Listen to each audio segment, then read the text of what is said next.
Hello, আসসালামু আলাইকুম রহমতুল্লাহ ওবরাকাতু। ভাই বন্ধুরা, আপনারা সবাই কেমন আছেন? আমার প্রবাসী ভাইয়েরা, বিশেষ করে আমার প্রবাসী ভাইয়েরা যারা এই পরিশ্রম করে মালয়েশিয়াতে, তারা সবাই কেমন আছেন? আশা করি সবাই ভালো আছেন।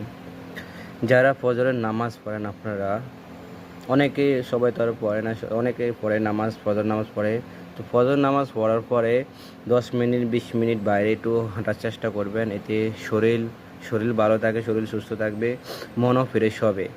বাইরে একটু হাঁটাচলা করবেন, কোরআন তেলাওয়াত শুনবেন, এতে আপনার মনটা ভালো হবে। আর সকালবেলা সবাই ফজর নামাজ পড়ার চেষ্টা করবে, এটা সবচেয়ে উত্তম কাজ, ঠিক আছে? ঘুমের থেকে উঠে ফজর নামাজ পড়া।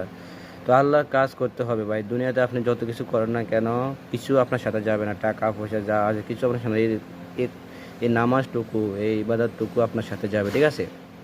তো সবাই চেষ্টা করবেন নামাজ পড়ার জন্য। নামাজ পড়ে একটা হাঁটা হাঁটার জন্য। হাঁটলে আপনার শরীর স্বাস্থ্য সব কিছু ঠিক থাকবে। আশা করি ভিডিওটা আপনাদের ভালো লাগবে। আমার ইউটিউবে সাবস্ক্রাইব করে দিবেন, ফেসবুক হলে ফলো করবেন, আমার সাথে থাকবেন আপনারা। আল্লাহ হাফেজ।